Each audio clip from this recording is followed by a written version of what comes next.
તો સવારે બરાબર 11:50 નો સમય હતો અને અચાનક મ્યાનમાર અને થાઈલેન્ડ આ બે દેશોમાં સૌથી વધારે અસર થઈ છે. ભૂકંપનો ઝટકો આવ્યો અને ત્યાં રહેલા લોકો એ ગભરાઈ ગયા. એટલા માટે કારણ કે લોકો સમજી ન શક્યા. નિર્માણાધીન બિલ્ડિંગો તો ધરાશાયી થઈ. જે લોકો બિલ્ડિંગ પર સવાર હતા, મોટી મોટી ઊંચી ઇમારતો પર હતા, તે લોકોએ સૌથી વધારે અનુભવ કર્યો. એવા અનેક વિડીયો સોશિયલ મીડિયામાં પણ ફરી રહ્યા છે. 5 દેશોમાં આ ભૂકંપે અસર કર્યું છે, પરંતુ સૌથી વધારે મ્યાનમારના સાગાઈન કે જેને એપિસેન્ટર માનવામાં આવે છે, 7.7ની તીવ્રતાનો ભૂકંપનો ઝાટકો આ વિસ્તારમાં આવ્યો કે જ્યાં રેડ ઝોન અમે બતાવી રહ્યા છીએ.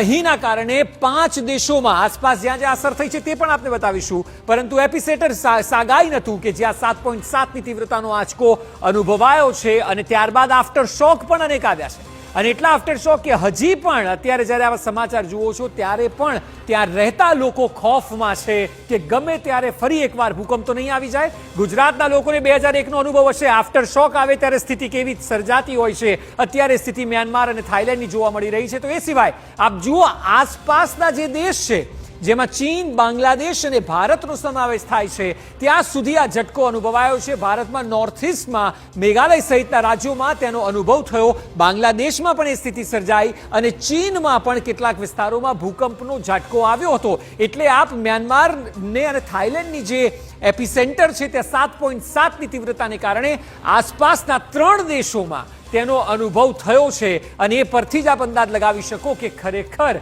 કેટલો તીવ્ર આ ભૂકંપનો આંચકો હશે કે જેમાં 50 લોકોના મોત થયા છે. 300થી વધારે લોકો હજી પણ લાપતા છે અને જે લોકો ઈજાગ્રસ્ત છે તેમાં પણ ગંભીર રૂપે ઈજાગ્રસ્ત અનેક લોકો છે. એટલે બની શકે કે મોતનો આંકડો આવતીકાલે સવાર સુધી વધી પણ શકે છે. ત્યારબાદ અનેક આફ્ટર શોક પણ આવ્યા છે કે જે ખરેખર ત્યાંના લોકોને, ખાસ કરીને આ એવા દેશો છે કે જ્યાં મોટે ભાગે પ્રવાસીઓ પણ જાય છે. અનેક પ્રવાસીઓના વિડીયો પણ સોશિયલ મીડિયામાં આવ્યા છે કે જેઓ ગભરાઈ ચૂક્યા છે, જ્યાં ફરવા ગયા અને અચાનક કુદરતી આફતનો ભોગ બન્યા હોય.